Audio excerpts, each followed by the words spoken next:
En este momento presentamos a María Margarita López, bogotana, que nació en 1984.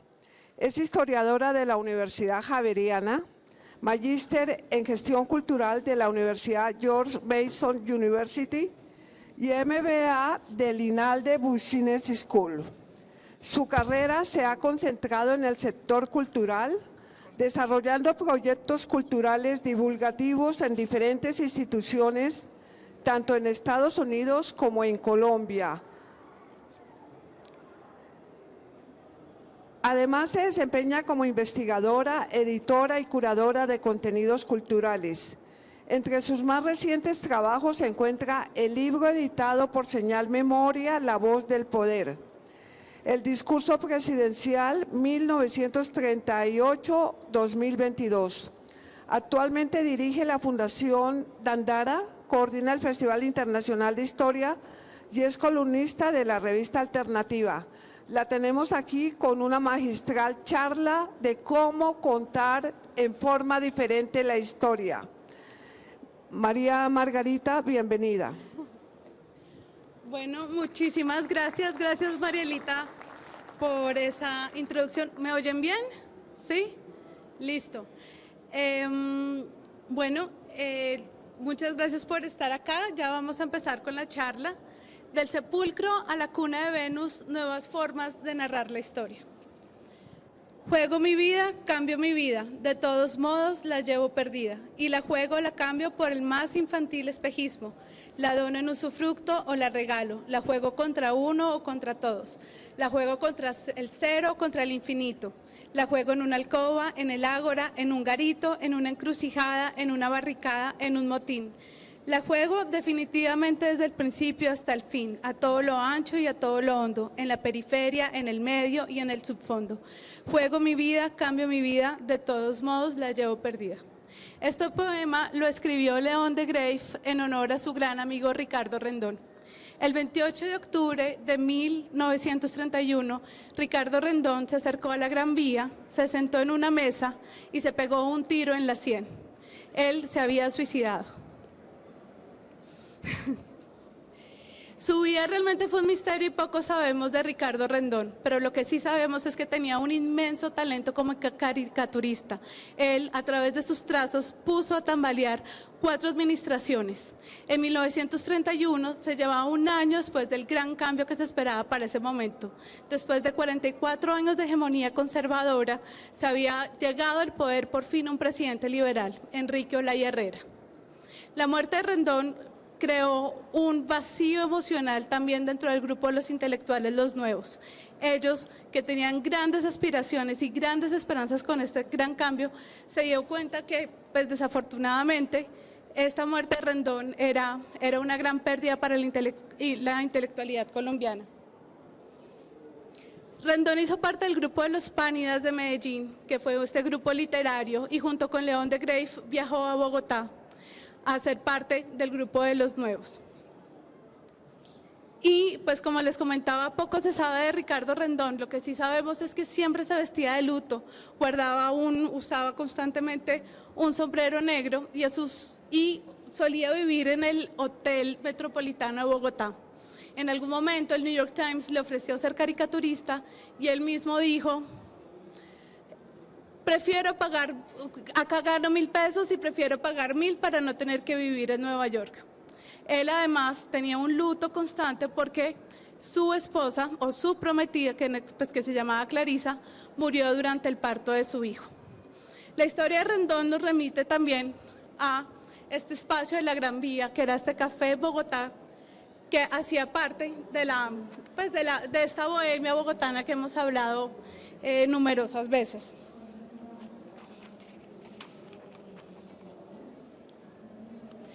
Y cuenta la historia que en esta mesa sentada en la Gran Vía, él estaba en la mesa de siempre, en la esquina de siempre, y lo último que hizo fue que pidió esta cerveza Germania. Sobre una servilleta dibujó el croquis de la bala, de la velocidad de la bala, se pegó el tiro y sus últimas palabras fueron: le suplico, no me lleven a casa. En la Gran Vía, que su dueño era Manuel Murillo, Él había comprado este piano, yo creo que ya había comprado este piano para regalárselo al gran músico Emilio Murillo. Emilio Murillo fue un gran músico que inició su carrera a principios del siglo XX y se dedicó a hacer la música nacional. Él fue el que logró que el bambuco, el pasillo, tuviera este sentido académico y se convirtiera en música nacional. Y Emilio Murillo hizo parte de este grupo, de estos locos que llamamos los contertulios de la Gruta Simbólica. Ellos, a través de la poesía, a través de las letras y de la música, lograron resistir la opresión de la Guerra de los 1000 días. Esta Guerra de los 1000 días que inició a finales del siglo XX, culmina en 1903 y fue este conflicto bipartidista entre liberales y conservadores que generó una violencia enorme en el país y que además de eso suscitó la pérdida de Panamá.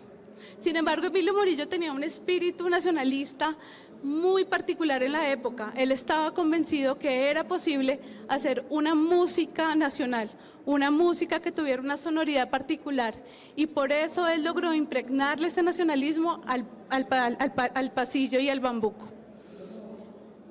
En los toques de queda durante la Guerra de los 1000 días, cuando se violaban estos toques de queda, muchas de estas personas terminaban presas en la temible Central. En lo que hoy conocemos el Panóptico, en su momento se llamó la Cárcel Central. Y de alguna manera todos estos contertulios de la Gruta Simbólica, que vamos a ver más adelante, estos contertulios de la Gruta Simbólica, pues van a generar unas formas de resistencia a través de la poesía, de los carambules, de los chispazos, para poder empezar a resistir, como les decía previamente, esta violencia. Si quieres pasar. Sí, y sí. Sí. Entonces acá ya me voy a parar un momento porque creo que aquí vale la pena comentarles. No alcanzo a leer muy bien. No. Pasa al anterior.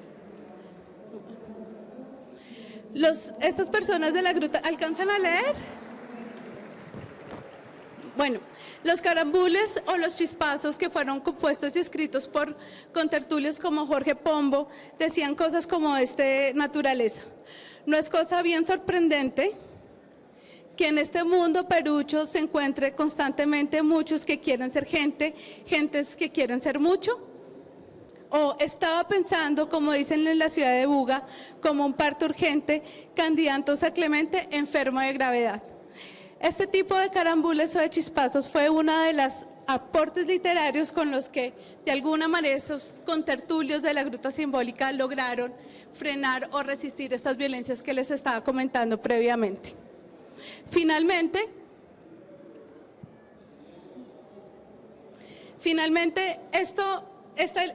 esta historia culmina con los contertulios saliendo de la temible cárcel central y yendo hacia una práctica cultural que era muy tradicional en Bogotá, que era asistir a los cafés. Y los cafés en Bogotá son unos espacios de sociabilidad que iniciaron a finales del siglo XIX y que fueron muy importantes en las primeras décadas del siglo XX, en donde se empezó a concentrar el pensamiento bogotano y eventualmente se va a trasladar a ser el pensamiento colombiano.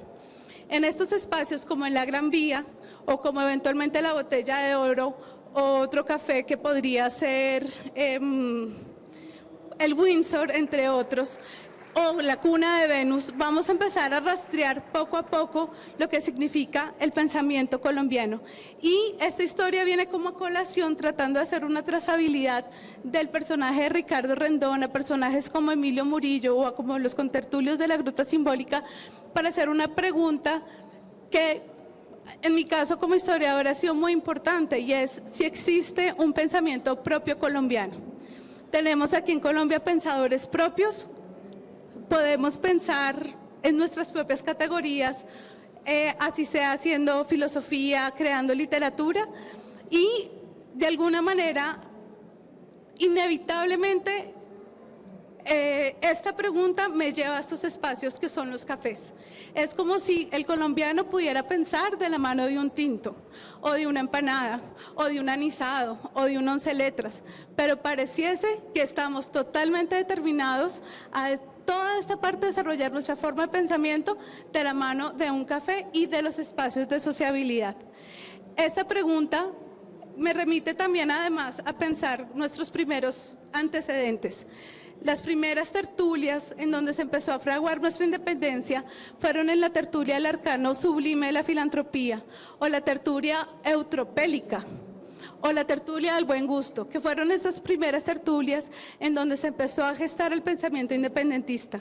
Esto, por supuesto, se dio hacia finales del siglo XVIII, principios del siglo XIX, sucede la independencia, y a partir de estas formas de pensamiento que se construyen en la independencia, empiezan a generar todas las raíces que van a desarrollarse en el siglo XIX, pero van a coger forma durante el siglo XX. Y en el siglo XX tenemos estos grupos de pensamiento que han sido determinantes para nuestra historia y que hoy en día no los conocemos. Si yo les pregunto a ustedes, bueno, ¿quién perteneció a la Gruta Simbólica? Pues de pronto muchos no me van a decir quiénes son. Y es normal, no se sientan mal, al contrario. O los centenaristas, o la Piedra y Cielo, los piedracielistas. Todos estos fueron personajes que tuvieron su parche literalmente, que se encontraban a tomar café, después seguían con... Sé que la champaña estuvo de moda a principios del siglo XX, pues me imagino que el aguardiente siempre los acompañó. Sé que las empanadas eran infaltables, pero de alguna manera el reunirnos en parche, como lo decimos coloquialmente, con nuestros amigos, conformamos grupos de pensamiento que hoy en día, pues, estos por lo menos no los tenemos tan reconocidos. ¿Cómo sería importante que incluso Colombia produjo su propio movimiento de pensamiento y literario que se llama el nadaísmo? Y en el nadaísmo también, pues, que tiene algo de existencialismo muy propio de la década de los 70 y más adelante llegaremos con la generación del boom a crear el realismo mágico. Pero nosotros no solamente somos literatura, y aquí es donde también quiero hacer como la colación. Nosotros también tenemos unas raíces de pensamiento filosófico y político y que en las primeras décadas del siglo XX eran súper claves y que iban de la mano con la política. Es decir, que en este momento todos nuestros pensadores como Alberto Lleras Camargo eran también poetas o eran también filósofos o eran también escritores, es decir, ellos tenían unos espacios de reflexión que resultaban materializándose en pensamiento político. No era solo la política por la política, y eso quiere decir que hoy en día tal vez estamos atendiendo unos vacíos ideológicos desde el aspecto político, porque toda esa trazabilidad la hemos ido perdiendo, esa trazabilidad ya no la tenemos totalmente presente. Y hoy en día pues tenemos nuestros últimos movimientos de pensamiento sería la generación desencantada, que hay muchas razones por las cuales hay que estar desencantados, y pues hoy en día estamos sujetos a que nuestro pensamiento y a nuestras formas literarias sean de narcos y sicariato. Estos son algunos de los cafés, cafetines, cantinas y piqueteaderos en donde se empezó a fraguar precisamente este pensamiento colombiano. Uno de ellos que remite al por qué esta charla se llama El sepulcro de la cuna de Venus, es que la cuna de Venus era literalmente un piqueteadero que quedaba sobre las faldas de Monserrate, y ahí era donde iban los contertulios de la Gruta Simbólica. Y estos locos, que por lo que cuenta la historia eran unos borrachos y amaban la champaña, salían, cuando salieron de la temible cárcel central, Jorge Pombo, uno de ellos, les dice a sus contertulios, Clímaco Sotoborda, bueno, Emilio Murillo, entre otros, les dice, vengan, nosotros hacemos todo al revés. La gente usualmente sale de la cuna al sepulcro, pero nosotros salimos del sepulcro a la cuna de Venus.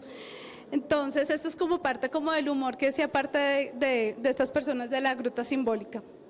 Estos son algunos de los cafés que les comentaba en donde se empezó a construir este pensamiento, de los cuales desafortunadamente casi todos están desaparecidos. Hoy en día solamente queda el Café Pasaje en la Plazoleta del Rosario y la Florida sobre la Carrera Séptima. Sé que el San Moritz lo trasladaron del lugar, pero pues los más emblemáticos como el automático ya no están, por ejemplo. Y eso es una pérdida porque vamos perdiendo no solamente el patrimonio arquitectónico, sino también vamos perdiendo ese patrimonio cultural que se contiene en los espacios físicos. Y desafortunadamente, en la medida en que tumbamos paredes, se va tumbando precisamente ese patrimonio. Y esto es uno de los dramas que tenemos aquí en Bogotá, que tumbamos por tumbar y no nos damos cuenta que detrás de esas paredes hay unas historias que no se han contado lo suficientemente bien. Ahora, ¿para qué les cuento esta historia? Y pues no solamente por hacer la denuncia de que si no recuperamos nuestro patrimonio cultural, se pierde la identidad y seguramente todas estas cosas que ya sabemos. Pero el tema de no saber nuestra historia y el para qué es importante es que nuestra creatividad se coloniza. En la medida en que nosotros no nos sabemos estas historias, no encontramos heroicidad en un personaje como Ricardo Rendón, que es capaz de tirarse un tiro, de pegarse un tiro en la sien delante de todos los comensales en un restaurante, o encontrar el humor que hay detrás de estos contertulios de la Gruta Simbólica que desafían los toques de queda en medio de la Guerra de los 1000 días, o no valorar y no ver cierta particularidad en un personaje tan complejo como Alberto Lleras Camargo, es que simplemente se nos coloniza la creatividad.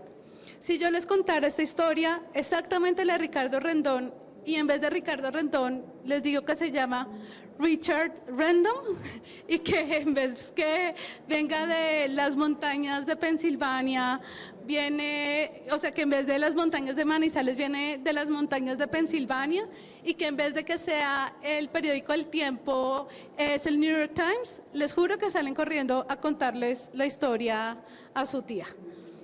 Y es un pesar porque Ricardo Rendón tiene las mismas cualidades, la misma heroicidad, las mismas características de un personaje que merece ser contado. Y como Ricardo Rendón tenemos muchísimos personajes que la historia merece explotar. Entonces, parte como de esta creatividad, de la reflexión que hay detrás de por qué hay que saber nuestra historia, es porque hay un aspecto fundamental en que nuestra creatividad empieza a ser colonizada por productos foráneos, al igual que nuestro lenguaje, al igual que nuestras formas de pensamiento. Y hoy en día, ustedes pueden que no hayan encontrado tanto humor en los chispazos de Jorge de Pombo.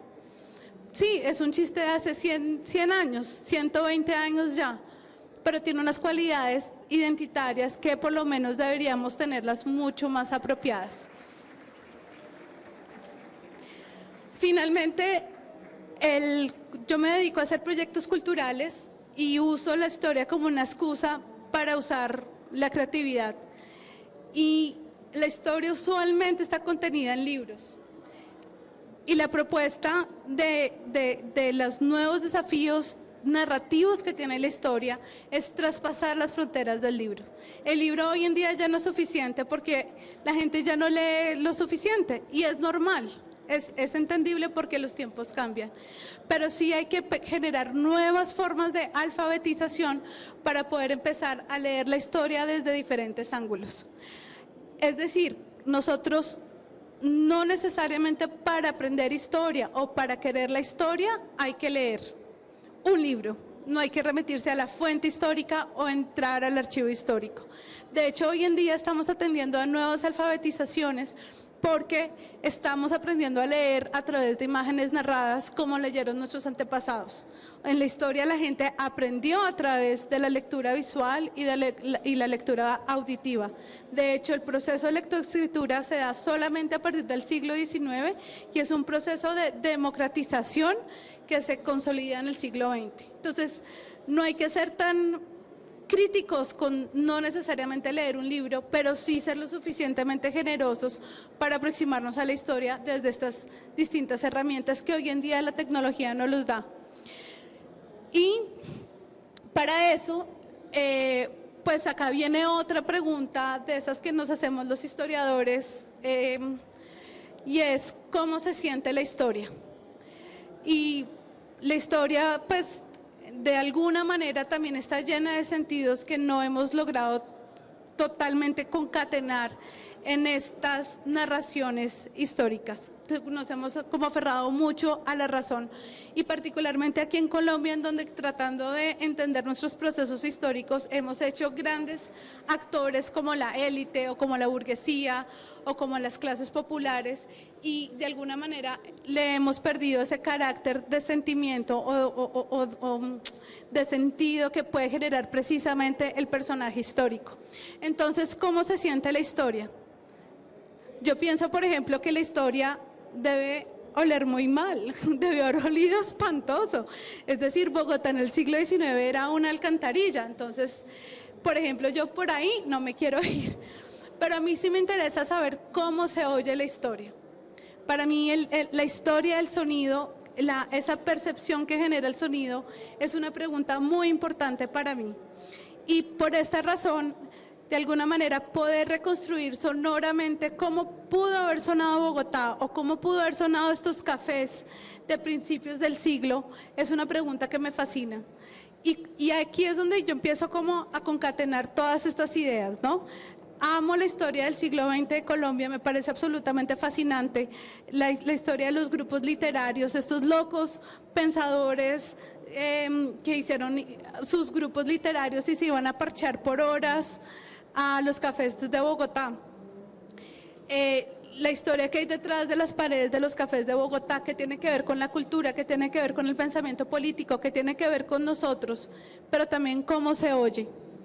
Y acá es cuando nos reunimos con 4 personas magníficas, muy talentosas, que además tuve el honor de trabajar con ellas: Jimena Montaña, investigadora; Juan Luis Restrepo, un músico y musicólogo magnífico, al igual que Felipe Calle, pianista.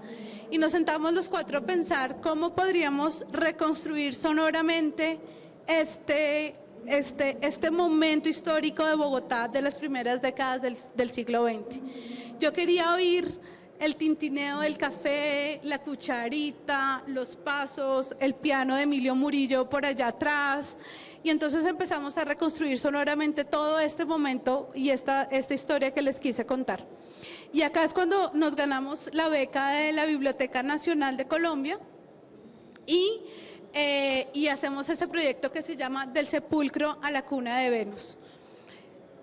Son 2 capítulos, el primero habla sobre los contertulios de la Gruta Simbólica, el segundo es el suicidio de Ricardo Rendón, y a través de guiones, a través de esta humanización del personaje histórico, de la reconstrucción del contexto, del ambiente, es que hacemos esta nueva propuesta de narrar, no desde la ficción, pero sí desde los elementos narrativos, desde el personaje, desde los elementos musicales, desde la poesía, desde la literatura, diferentes formas de poder contar esta historia que si necesariamente la leyéramos en los libros resultaría mucho más árida. Y eso es lo que precisamente no queremos. Entonces los invito a que saquen su celular, escaneen el código y oigan este nuevo proyecto cultural que es una nueva propuesta para narrar la historia. No sé si, pues sé que estamos como un poco con el tiempo medido, pero hay espacio para preguntas o comentarios, los que quieran participar. ¿Ah, sí? Ay, pues yo corriéndole porque pensé que íbamos a estar sujetos al tiempo, pero sí, claro que sí.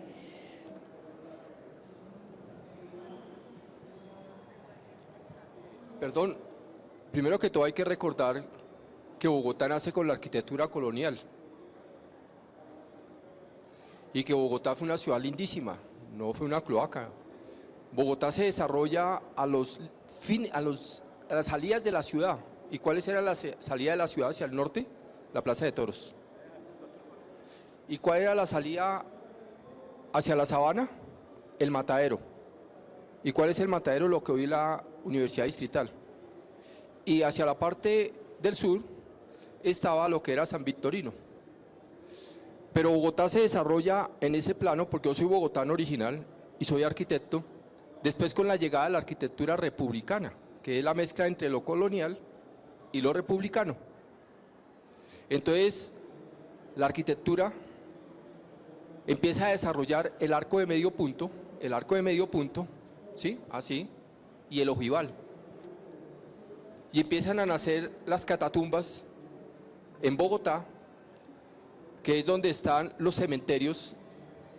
Y si ustedes algún día van cerquita donde está el antiguo siglo, ahí en la Universidad Distrital, abajo hay unas bóvedas y hay unos arcos de medio punto subterráneos. Bueno, también hay que entender que el origen de la ciudad de Bogotá, si ustedes van hacia Monserrate, van a descubrir un puente que está visto ahí de 1905, ¿sí? No, lo que pasa es que, con el respeto que merece la historiadora, a nosotros los bogotanos y a la ciudad de Bogotá se le ha mirado siempre como una cloaca, pero nunca se ha mirado que la única arquitectura neoclásica original que tiene Colombia está en Bogotá, y es el Palacio de Nariño. Nunca se ha mirado Bogotá con el Observatorio Astronómico, que está dentro del Palacio de Nariño. Nunca se ha mirado la arquitectura italiana, que es el Teatro Colón, que es una arquitectura de las más lindas de toda Sudamérica. Ese debería ser el orgullo de nosotros los bogotanos, ¿sí? Y que tenemos una arquitectura que es el Congreso de la República, que es de origen italiana, y también se encuentran las columnas, que son las 3 columnas, que son de los imperios de la época de los griegos y los romanos. Entonces, yo considero, y a veces me da mucha tristeza a mí como bogotano, que uno nunca ha podido entender por qué no se respeta a Bogotá, si Bogotá es una ciudad que ha tenido los mejores escritores. Por ejemplo, si ustedes alguna vez han leído a Vargas Vila, ¿sí?, van a entender mucha literatura bogotana. Si miran, por ejemplo, los pasajes antiguos, y termino con esto para no ser muy cansón, de la Jiménez, ahí en la octava, en la esquinita, hay una casa que creo que ahorita es de artes, de artes, algo así. Hay un sótano, ¿sí? Pero en una administración se abrió un bojete grande, ¿sí? Y se descubrió que por ahí pasaba el río San Francisco, que es uno de los ríos más caudalosos, que yo no sé por qué este señor Rogelio Salmona, que no es arquitecto titulado, lo taparon en un momento, ¿sí?, en donde tampoco dijeron absolutamente nada.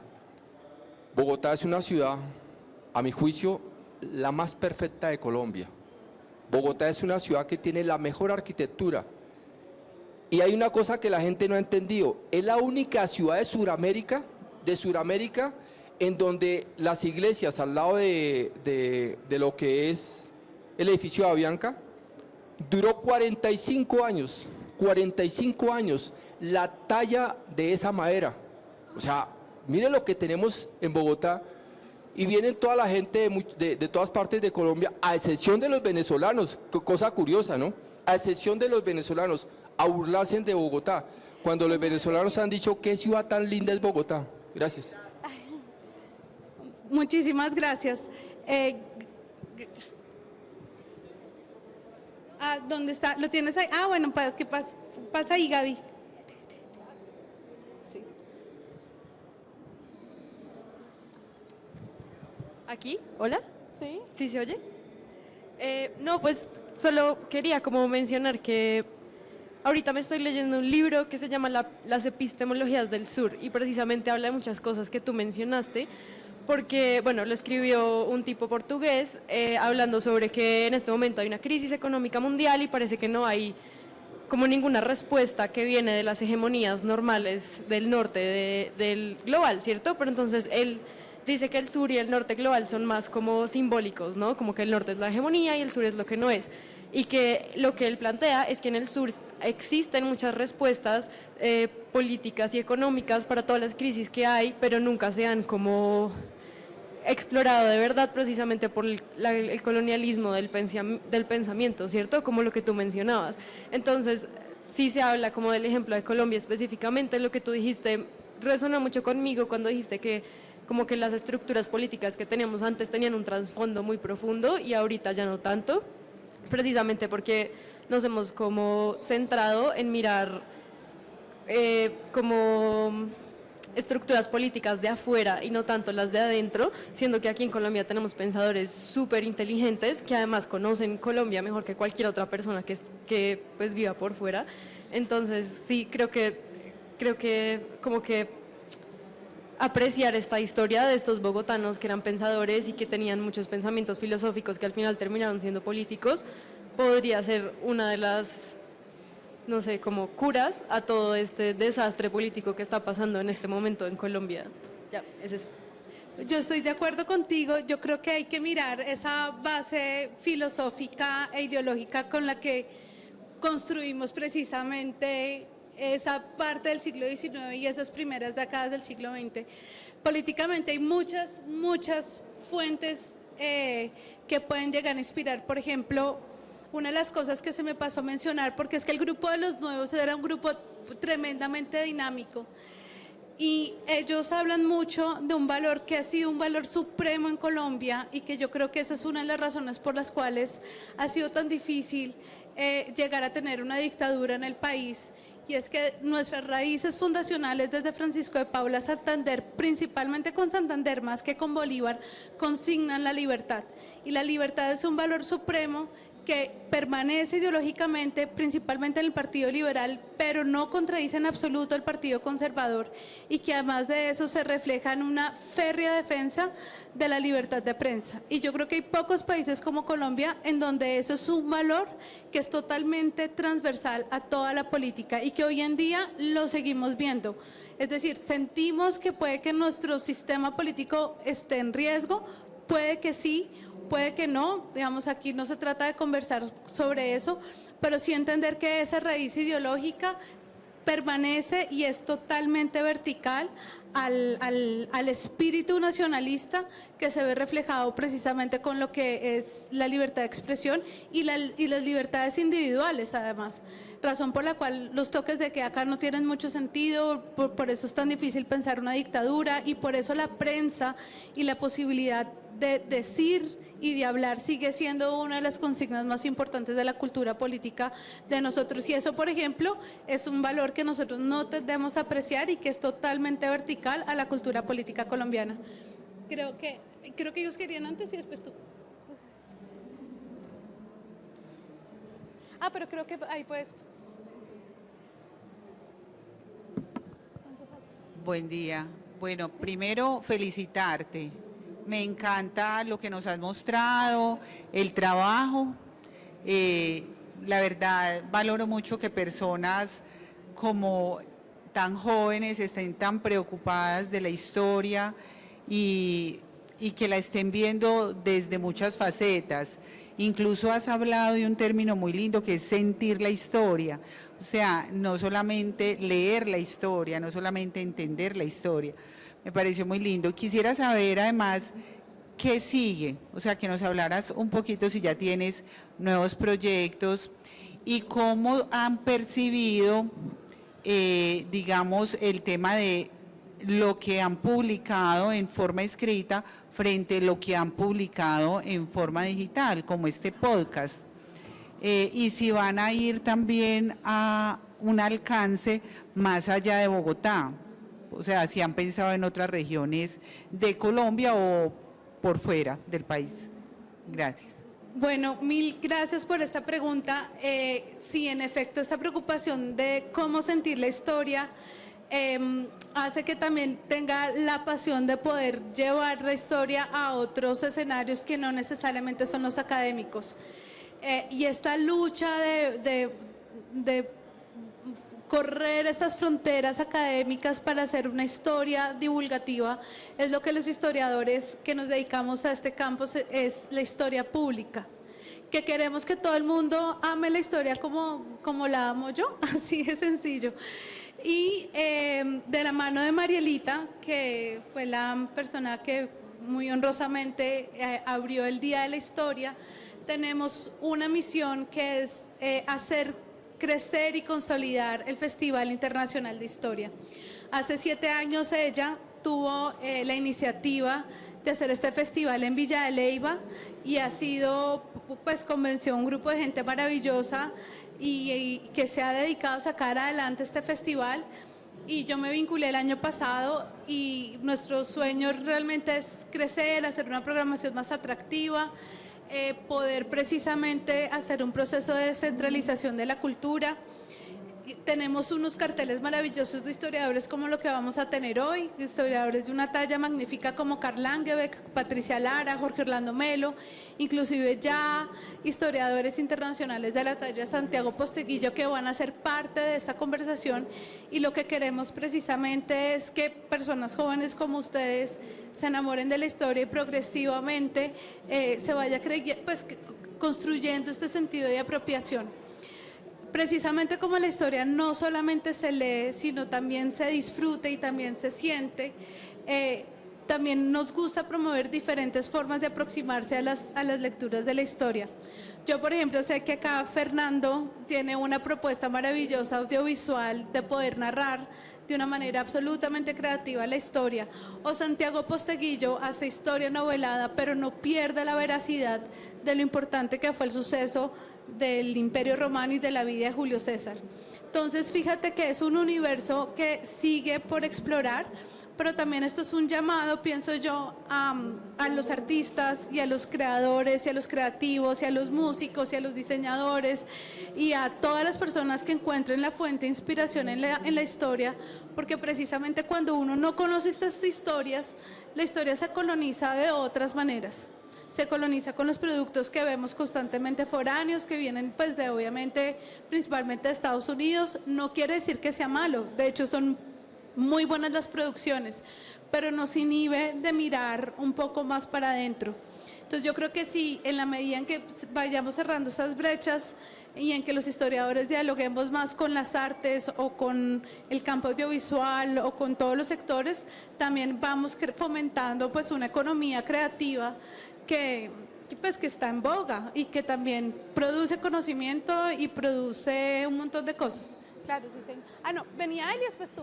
Ay, perdóname. Él y después tú. Ah, bueno, yo. Buenos días a todos. Pues me parece muy interesante, digamos, el abordar estos otros aspectos en torno a la vida urbana.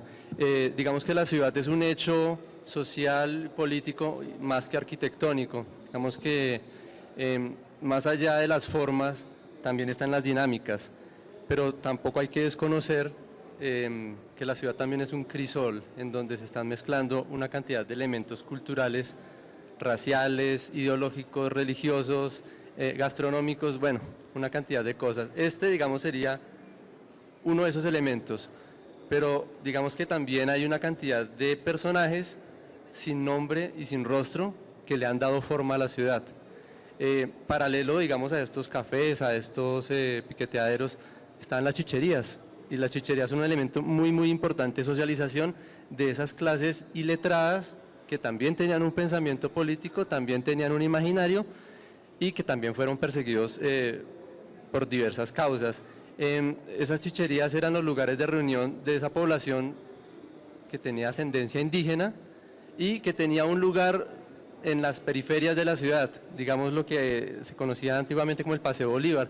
Eran esos ranchitos de piso de tierra, de tapia pisada, techo de paja, en donde pues vivían estas personas muy, muy humildemente, pero pues que eran a su vez también la servidumbre y las personas que traían la leña, el agua y que permitían toda esa dinámica de la ciudad.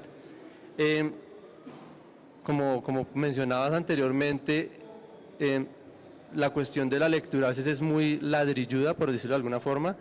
La información relacionada con la historia se encuentra en publicaciones académicas, pero ya se están empezando a encontrar muchos canales, por ejemplo los podcasts, canales en YouTube, ¿sí?, en donde hay historiadores jóvenes que están tratando de divulgar temas de interés. Entonces, historia del deporte, el papel de las mujeres, historia de las clases populares. Bueno, hay una cantidad de elementos que se encuentran en estos canales alternativos, pero que son canales que todavía como que no tienen esa difusión y ese alcance, y digamos que me parece que a través de eventos como el que tú estás liderando, se pueden aglutinar estas propuestas para tratar de que tengan un alcance muchísimo mayor.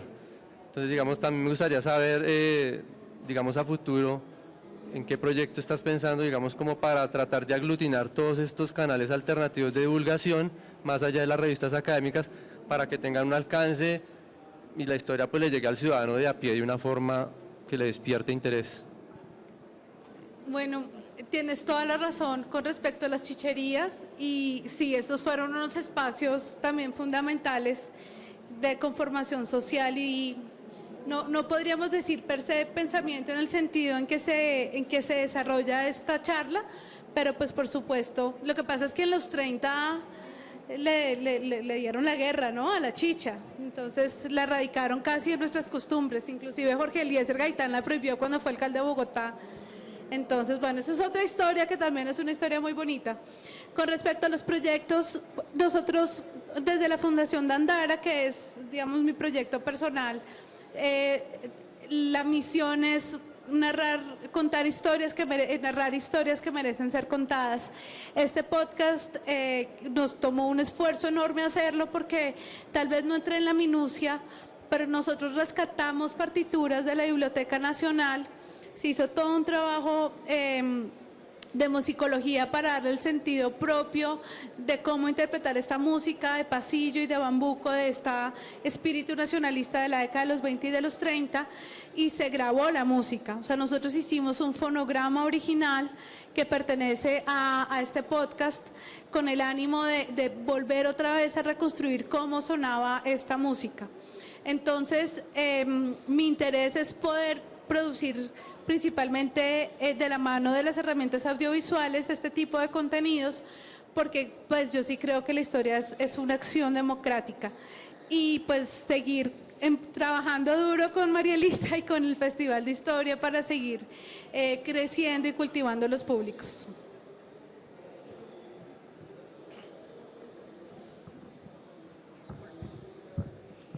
Bueno, saludar este tipo de iniciativas. De verdad que ahora que desde el Ministerio de Educación nos amenazan de que al fin la historia va a volver a las aulas, esta es una charla que nos abre el ojo y el oído. Realmente la manera de contar una nueva historia es el reto. Ya Geme Bruño y Restrepo y todos los historiadores del pasado hay que sepultarlos. La nueva historia de la cual tú nos estás hablando aquí como abanderada y que muchas facultades de educación como la UPTC y su posgrado de Historia en Tunja han hecho avances importantes, pues es una invitación a que los historiadores le metamos creatividad para hacer enamorar a las nuevas generaciones de los temas tratados.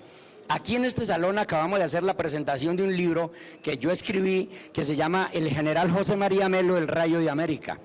Es un tema muy difícil porque tratar a un personaje vapuleado, odiado, discriminado por los historiadores oficiales, pues hay que meterle un poco de sazón para que la historia se venda. Y efectivamente a la historia le metemos la musicología del siglo XIX, la recreación de la Bogotá del siglo XIX, el ambiente político del siglo XIX que fue el nido donde se dio la revolución de Melo y de los artesanos. Eso es conocer la historia también desde la literatura. Y el otro libro que tengo preparado para hacer el lanzamiento, creo que el año entrante en la feria, es la biografía de Laureano Gómez. Otro personaje que hay que cogerlo con pinzas, porque para unos fue el redentor de la fe y la religión, pero para otros fue el gran inquisidor, el monstruo. Y ahí vamos a hacer las ilustraciones con las caricaturas de Rendón. Maravilloso. Gracias. Bueno, eso sí les recomiendo a todos que vean por favor las caricaturas de Ricardo Rendón, que son magníficas. ¿Tenemos más tiempo? ¿Vamos bien de tiempo? ¿10 minutos? Ah, bueno. Sí, eso es. Buenos días para todos. Qué alegría ver que están aquí gentes interesadas en la historia y sobre todo ver a los jóvenes. Porque como decía el compañero maestro, porque yo también fui maestro del distrito y maestro de sociales, la historia pasó a un segundo plano y nos dejaban enseñar lo que había ocurrido en este país. Se dice muy comúnmente, pero faltan unos ejemplos ilustrativos de que el que no conoce la historia está condenado a repetirlo. Por favor, jóvenes, escúchenme muy bien e investiguen lo que les voy a decir, para que comprueben si es o no mentira lo que voy a narrar. El padre Jesús Emilio Ramírez fue director del Departamento de Geología de la Nacional. Yo estudié Geología en la Nacional. Estaba en la universidad cuando la tragedia de Armero, 25.000 muertos. Hay un libro escrito por ese padre que es la historia de los terremotos en Colombia hasta 1967. Ahí consigna lo que ocurrió con Armero antes de ser Armero. En 1595 fue la primera erupción del Ruiz que afectó esa zona. Mató a unos cuantos indios. Según los historiadores, y eso pasó de agache. En 1845 vino una erupción peor que la que ocurrió en el 85 y mató cerca de 1000 personas en esa misma zona. Todavía no existía Armero como ciudad. La gente no estudió eso. Cuando vino el evento, Ingeominas un mes antes hizo el mapa de riesgos y le dijo al presidente de la República, Belisario Betancur, esta vaina se viene. Nadie le paró bolas porque no conocían la historia. 2 compañeros de noveno de Armero se fueron para allá, porque en la Nacional todos los viernes a las 6 de la tarde hacíamos un encuentro para ver cómo iba evolucionando el Ruiz, y todo indicaba que se venía la tragedia. Estos compañeros se fueron a hablar con sus maestros, con sus papás, con el alcalde. Nadie hizo nada.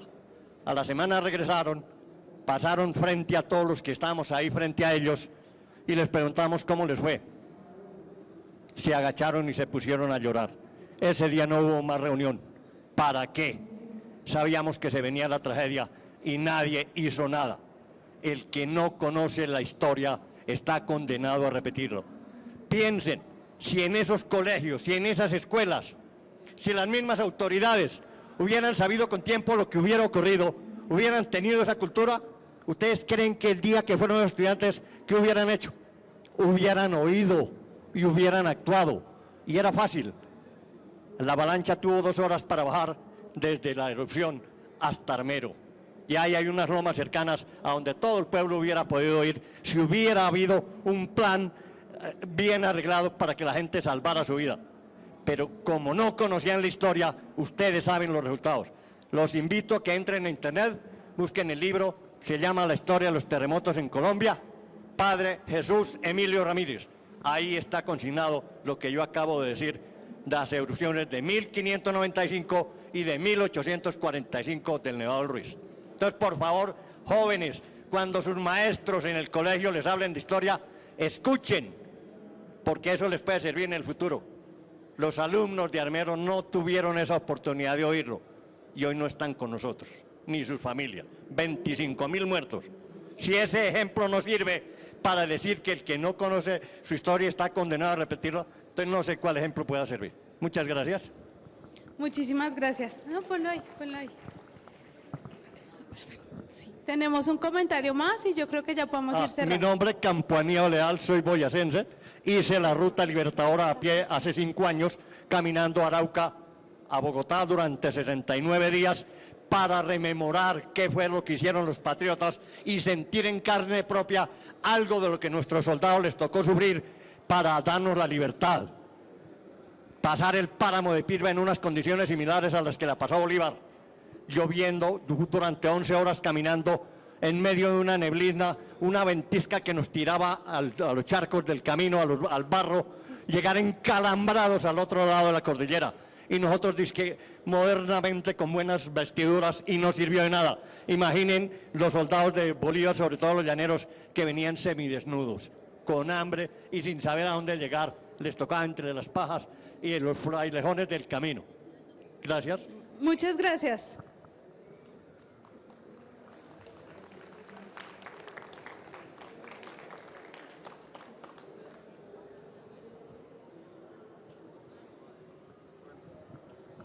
Buenos días. Pues yo primero quería agradecerte por la conferencia, me pareció muy interesante. ¿Se escucha? Ah, bueno. Yo quería preguntar por una cuestión que me llama la atención y es también, digamos, el pensamiento conservador. Pues tú hablabas de Ricardo Rendón, de los nuevos y digamos, o sea, también dónde queda el pensamiento conservador colombiano ahí, porque, o sea, me parece que hay como la presencia de sectores liberales, pero ¿dónde está también ese pensamiento conservador colombiano? Bueno, esa también es una muy buena pregunta. Nosotros también, por supuesto, hay muchas raíces del pensamiento conservador colombiano que emula principalmente la figura de Bolívar, después viene Mariano Rodríguez y a lo largo del siglo XX vamos a tener precisamente la figura de Laureano Gómez que va a ser fundamental para la construcción del pensamiento colombiano. De todas maneras, yo siento, yo hace unos 4 años empecé a hacer una investigación que se llama La Voz del Poder, el discurso presidencial en Colombia desde 1938 hasta el 2022, y es un análisis de cómo se ha ejercido el poder en Colombia. El primer tomo se concentró en el siglo XX y precisamente tratando de hacer esta pregunta de cómo, digamos, por un lado, cómo cruzamos esas fronteras del libro y cómo además rescatamos fuentes históricas que no necesariamente son las que están en el archivo, sino rescatando fuentes audiovisuales, que es uno de los temas que más me interesa. Empezamos a trabajar con los discursos presidenciales. Y oyendo los discursos presidenciales fue donde también seguí enamorándome de esta pregunta de si existe un pensamiento colombiano propio. Y en esta pregunta es inevitable remitirse a las raíces del pensamiento liberal y a las raíces del pensamiento conservador. Sin embargo, cuando tú empiezas a ver, evidentemente hay unos rasgos que le pertenecen a los conservadores, que es un Estado más cercano a la Iglesia, un Estado mucho más grande, mucho más sólido, pero que tiene miradas progresistas distintas al pensamiento liberal, que aunque defiende férreamente las libertades individuales, promueve un Estado mucho más pequeño y una inversión social que puede ir en algunos casos en contravía de las ideas progresistas. De todas maneras, eso tú lo vas a ver, o sea, uno lo ve a lo largo, esas dos constantes que se van entretejiendo a lo largo de todo el siglo XX, pero que constantemente se van desvaneciendo por causa también del fenómeno de la violencia bipartidista. Eso, desde el punto de vista político, desfigura en cierta medida como la claridad de las posiciones o la claridad como del vértice político de cada uno de los sectores. Eso es desde el análisis discursivo que vimos. En el caso de la literatura, lo que yo podría pensar y lo que uno usualmente ve es que hay una reacción ante el contexto, o sea, lo que hacen los artistas, lo que hacen los pensadores, lo que hace la literatura es reaccionar ante el contexto y es mirar otras alternativas que usualmente son por vértices más pacíficos para ver cómo solucionar o cómo entender el contexto que tenemos. Entonces, en este sentido, yo no creo que haya un antagonismo tan grande entre lo liberal y lo conservador. Eso fue una lucha política del siglo XX que hoy en día no tiene sentido seguirla viendo con esos antagonismos, sino que la propuesta es mejor ver cómo desde el pensamiento conservador y desde el pensamiento liberal, que además tienen los mismos valores porque tienen valores nacionalistas y tienen los valores de hacer un mejor país y hacer un país que defienda la libertad, que eso los dos alas políticas lo defendían, o pues son intrínsecas políticamente a la ideología, pues se entretejían. Y yo creo que ya hoy en día, pues ya 20 años después de que se acabó el siglo XX, vale la pena tener unas lecturas más propositivas que seguir promoviendo esos antagonismos que tampoco nos llevaron a ningún lado porque fueron la base de la violencia bipartidista con la que estuvo sometida el país a lo largo del siglo XX y después una transformación de la violencia que es la que tenemos hoy en día. Entonces, esa sería como mi lectura. Yo creo que pues ya estamos acabando. Bueno.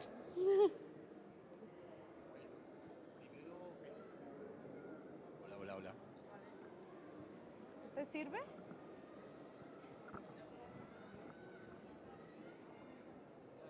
¿Ya? Bueno, primero feliz. Yo creo que te toca ponértelo así, como más cerquita. Hola. ¿No? Hola, no. ¿Ya? Habla. Hola. Bueno, primero felicitaciones por la charla.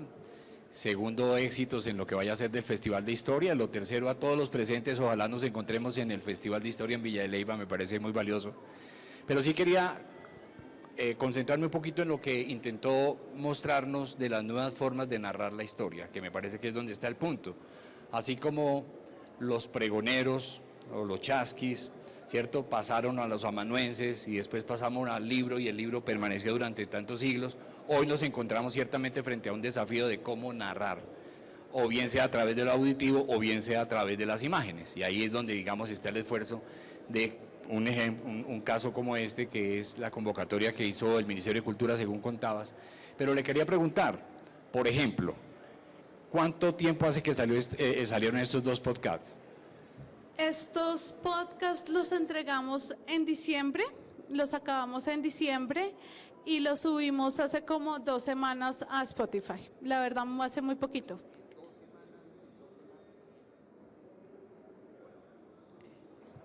En 2 semanas, mira. En 2 semanas, ¿cuántas visitas han tenido para ver los podcasts? Pues la verdad, hasta esperamos a que llegara la Feria del Libro para empezarlo a promover, porque este es un proyecto que hicimos también de la mano con la Biblioteca Nacional.